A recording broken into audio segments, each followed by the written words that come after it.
Senhor esteja convosco. Ele está no meio de nós. Proclamação do Evangelho de Jesus Cristo, segundo Marcos. Glória a vós, Senhor. Naquele tempo, Jesus tomou consigo Pedro, Tiago, João e os levou sozinhos a um lugar à parte, sobre uma alta montanha, e transfigurou-se diante deles. Suas roupas ficaram brilhantes e tão brancas, como nenhuma lavadeira sobre a terra poderia alvejar. Apareceram-lhe Elias e Moisés, e estavam conversando com Jesus.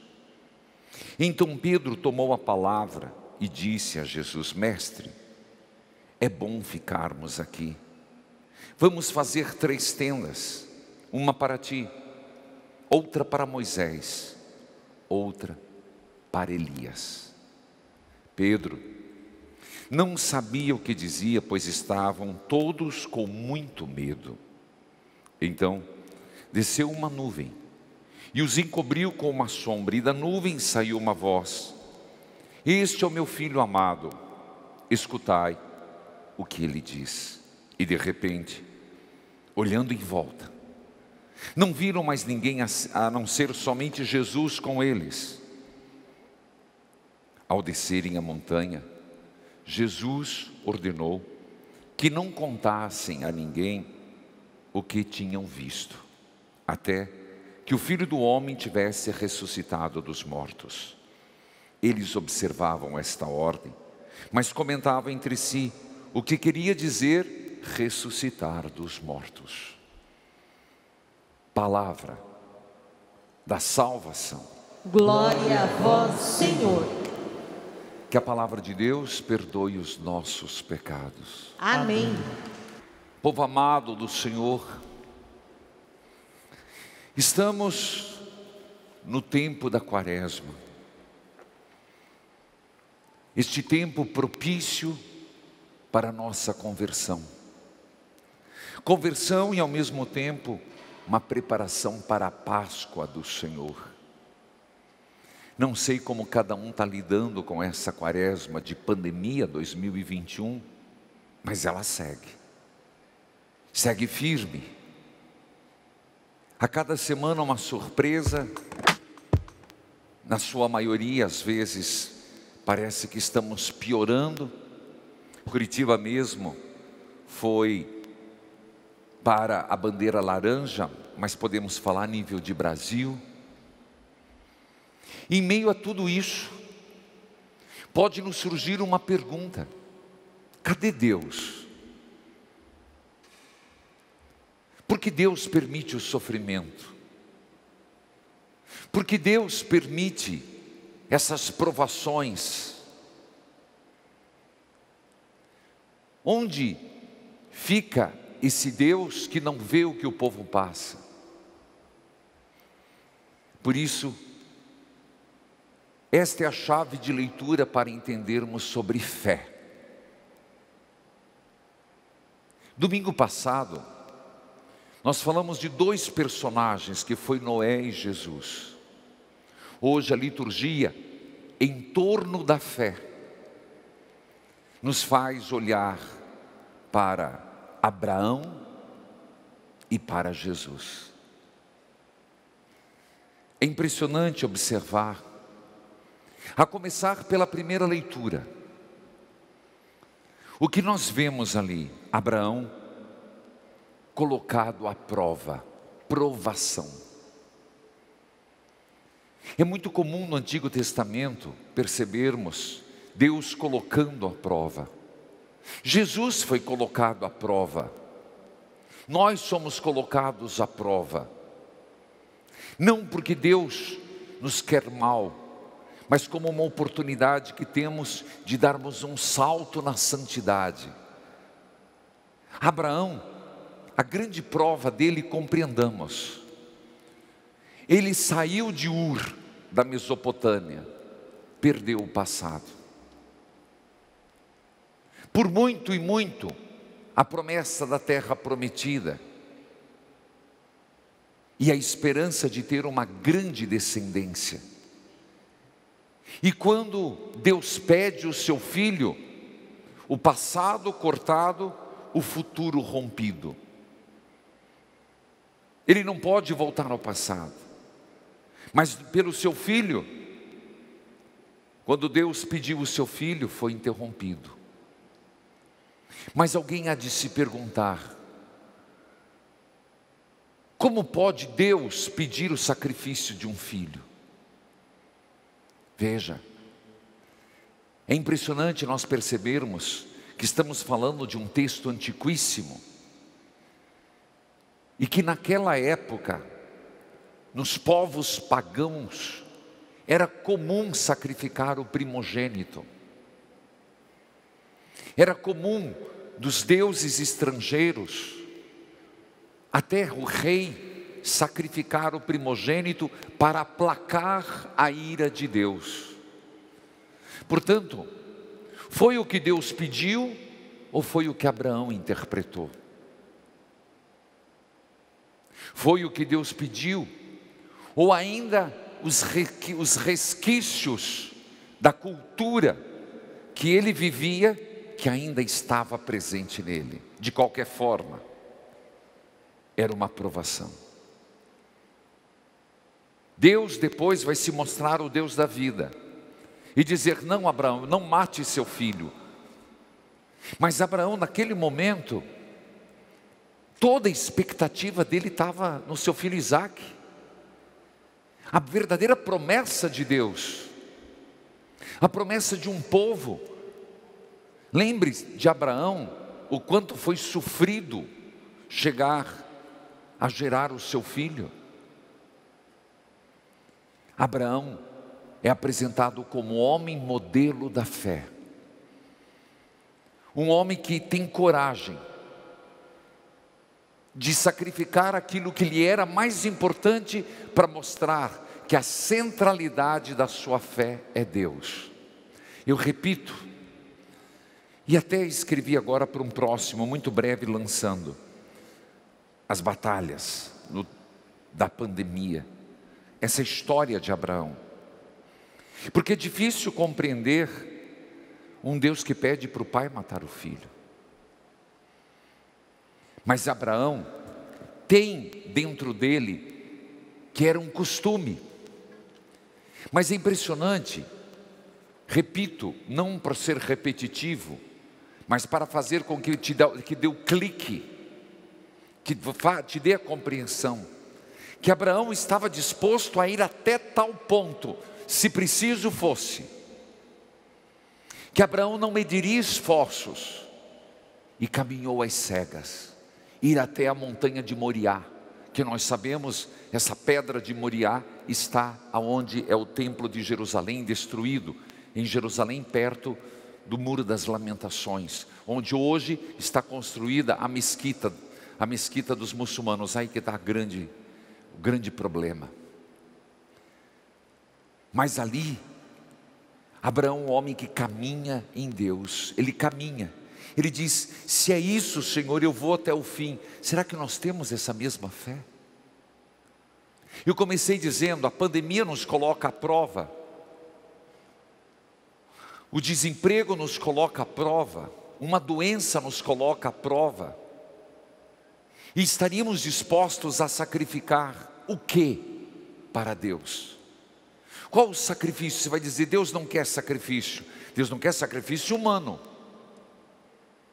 Deus não quer sacrifício dos outros. Mas Deus quer renúncia. Sacrifício enquanto renúncia. Renúncia dos nossos projetos em torno do projeto de Deus é um sacrifício válido. Renúncia da nossa forma de pensar para entrar no pensar de Deus, isso agrada aos céus. Filhos, é muito impressionante, porque a religião não é o suficiente. Mais importante é a espiritualidade da religião. O rito pelo rito não é suficiente. Muitas vezes nós acabamos no rito. Nós vamos no rito e achamos que o rito é o suficiente. Não. é o que nos leva a partir desse rito a uma mudança de vida.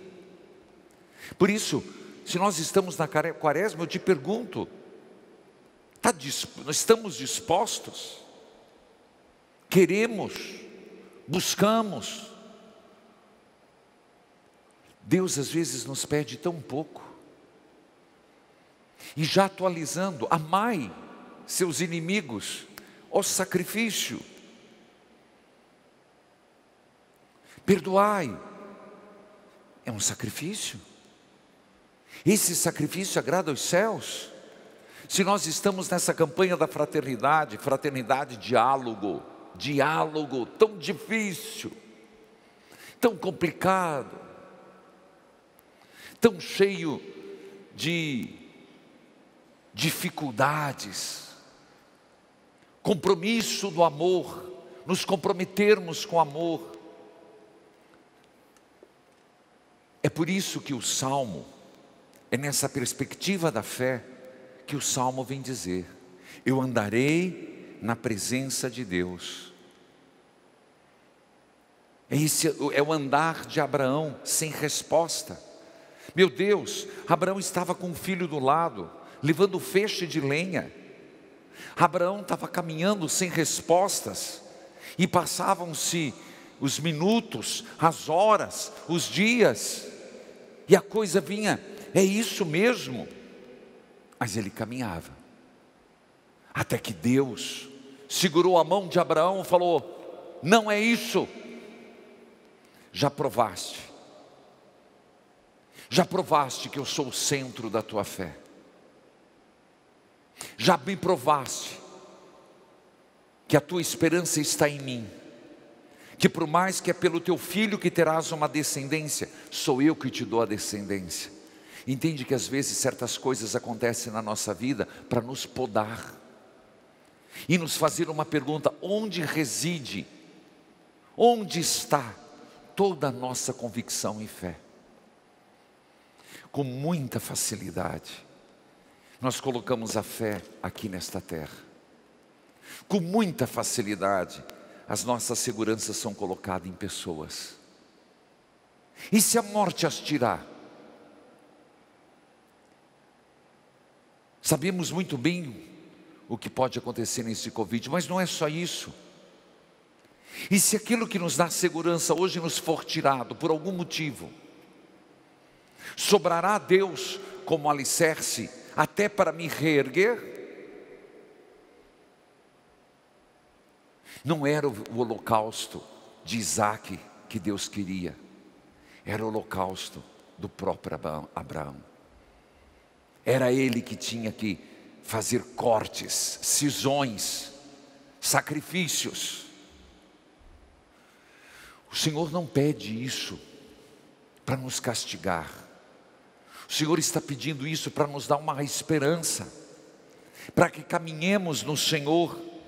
Veja, o Salmo começa dizendo uma frase: guardei a fé, mesmo dizendo, é demais o sofrimento na minha vida. Será que é verdade que nós guardamos a fé mesmo quando é demais o sofrimento em nossa vida? Guardamos a fé?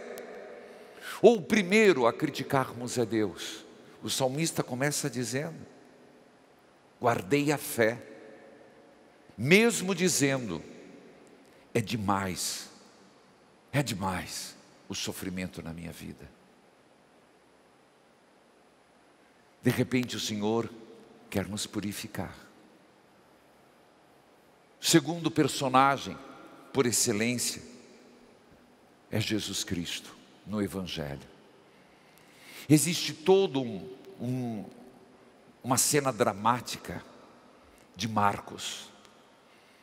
Ele escolhe 3, os mesmos 3 que depois serão também escolhidos no Getsêmani.